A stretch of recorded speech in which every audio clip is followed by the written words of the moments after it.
الله من الشيطان الرجيم. يا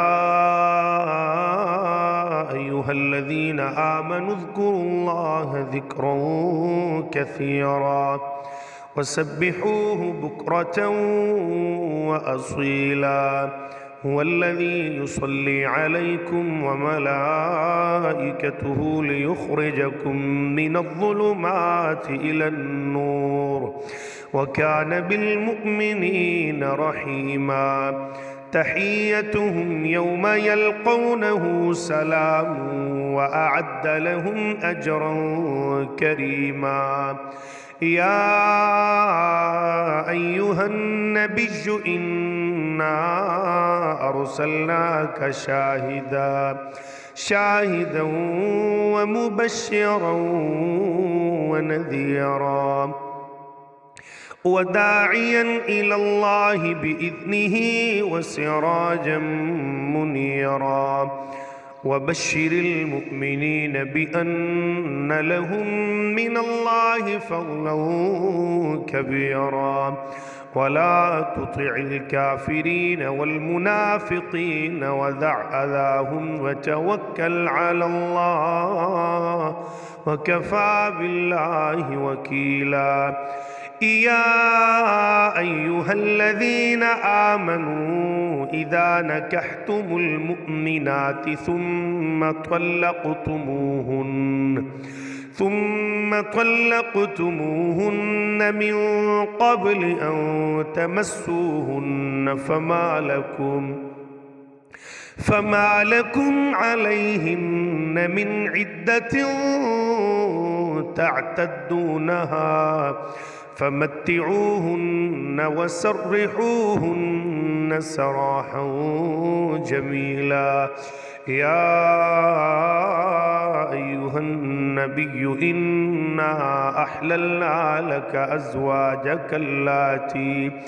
أزواجك اللاتي آتيت أجورهن وما ملكت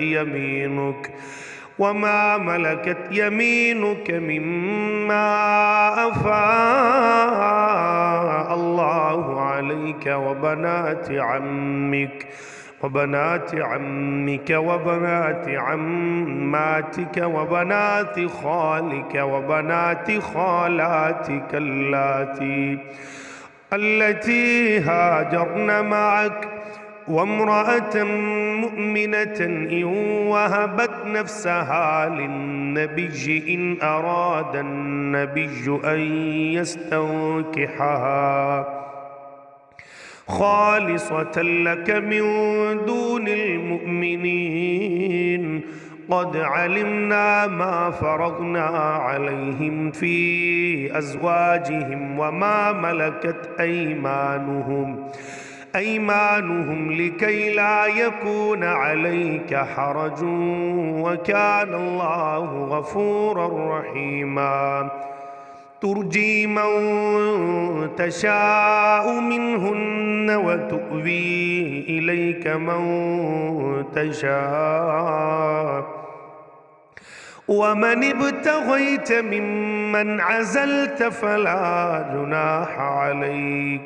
ذلك أدنى أن تقر أعينهن ولا يحزن ويرضين بما آتيتهن كلهن والله يعلم ما في قلوبكم وكان الله عليما حليما.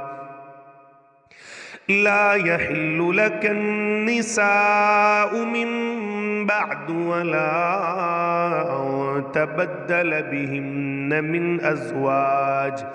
من أزواج ولو أعجبك حسنهن إلا ما ملكت يمينك وكان الله على كل شيء رقيبا.